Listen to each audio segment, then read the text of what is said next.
All right, welcoming Dave Meltzer to the show.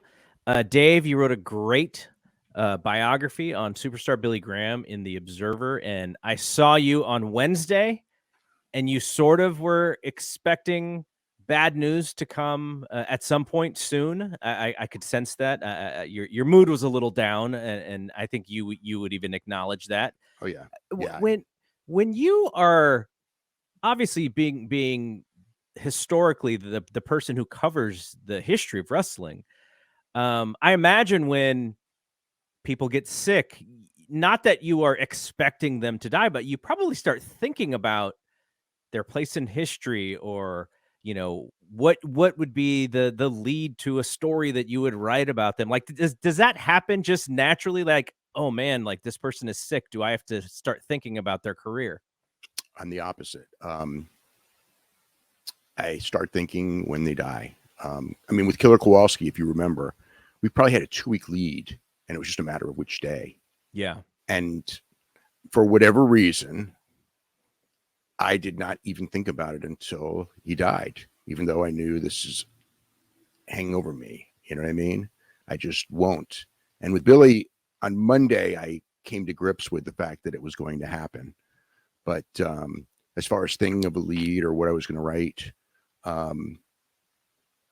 I probably first thought about it on Wednesday night when I was talking to Brian, and I was kind of going over my thoughts. Yeah. And I didn't start writing it until Thursday afternoon, because Wednesday, by the time I found out, it was just about time for, the TV shows, and I had to concentrate on the TV shows. So, because I watch Dynamite on Wednesday, but I also usually watch NXT on Wednesday. That way I can go out on Tuesday nights. Mm-hmm. So it wasn't until I talked to Brian that I started thinking about what I was going to write. And then, Wednesday night after the show a little bit, but that's 2 a.m. And then Thursday morning, it's all, okay, you gotta do all this. And yeah, because you historically have said you won't pre-write anything at all. Not a word. No, because I don't know which direction I'm going to go based on what happens. And that's not what happens in mainstream media, right? No, like the New York no. Times has got biographies pre-written, I imagine. I gave quotes to a couple of newspapers starting on Monday. Yeah. For their superstar Billy Graham obituaries. So yes, it's not what happens in regular newspapers. But I didn't call anybody up. I didn't even look at my, it's funny on this one, because I have all these back issues. And what I did do was, this was the only thing I did on early in the week, was I asked, Grant, who's got all my back issues. Let's say, what stuff do I got on Graham? Because I know I did, a bunch of stories on him. And so he gave me certain dates of issues, and it ended up I did not look at one of those issues. Oh, really? No. And I mean, I knew I didn't have to, because it's like, if I did, I would just, it's another 30,000 words. You know what I mean? Right. It's like I knew what was important for my mind for that story then, and it wasn't. I mean, there was a lot of stuff that was really interesting, but I just thought, look, I'm not going to get it all in. It's not going to happen. So I just need to go with the stuff that I think is the most important, or that kind of hits me the most about him. And I mean, there's a lot, like I said, I could have done, if it would happen on Monday, I could have done an Inoki story, with Billy. I could have done it, but because there's that much to it. I don't think there's as much as Inoki. I honestly think that when I was done with Inoki, I thought, okay, this, even more than Vince, this is the most interesting guy that I've ever written about ever. Just because of, and how big he was and everything like that. Yeah. I did think that with Inoki. With Vince, it was, when, I haven't written the obit, but I've written Vince's story when he resigned. But with Billy, I was thinking there was so much I could do with him, more than, even Ric Flair, just because of how many different things that he was involved with and everything. And the, his effect on the industry, or even Hulk Hogan, even though Hulk Hogan obviously is a giant star. So I knew that, I didn't have time to write a book. I mean, I could sit down in a week, write a really good book on Billy Graham, like I could with Inoki. But if I sat, researched, called some people, and there's a lot of people who, wanted me to call them. on it, whether it's, other reporters and stuff. I could have done that, but this is what I did.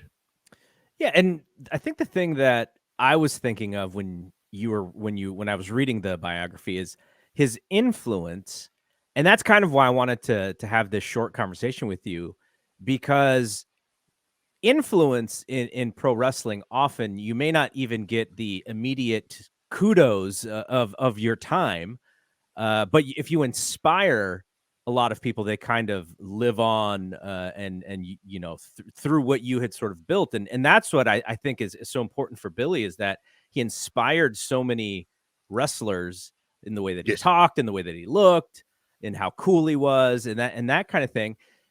Where is there a list? Is there an influential pro wrestlers list who I kind mean, of created off of this singular character like they did with Billy? character wise, I would say he's way up there. Him and Buddy Rogers, would be really, really high. Like a lot of the other, in the ring, Dynamite Kid, and not everyone, but there's like, I kind of like joke about all the short guys with the long tights that do the snap suplex and stuff.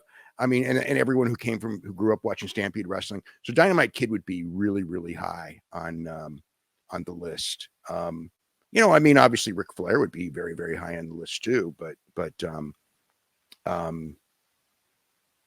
Ray Stevens to a degree.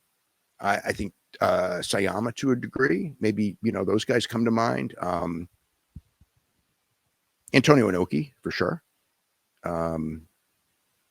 When I'm thinking about like who the top stars are and who kind of like do people model themselves after, like if you look at Okada, I know Tanahashi modeled himself after Fujinami and Shawn Michaels. Shawn Michaels would be one of them, I think to a degree as well.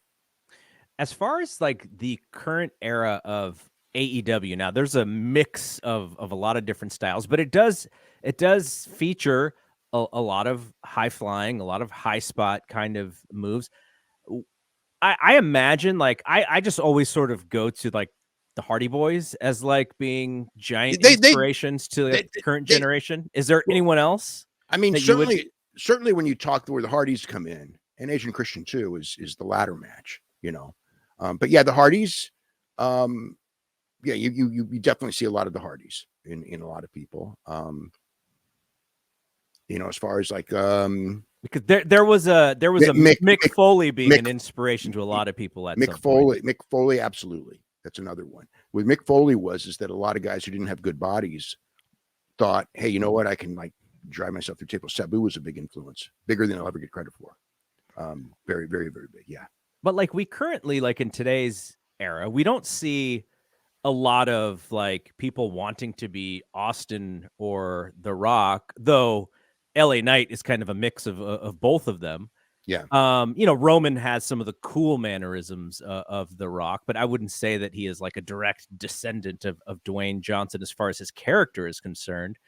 But yeah, it's kind of interesting that the two, biggest stars are Triple H as well. Like those aren't like the main inspirations, it feels like, to today's wrestling. Well, a lot of the wrestlers are a lot smaller and more athletic. So you've got to go with the inspirations being the smaller athletic guys like Dynamite, and Eddie Guerrero.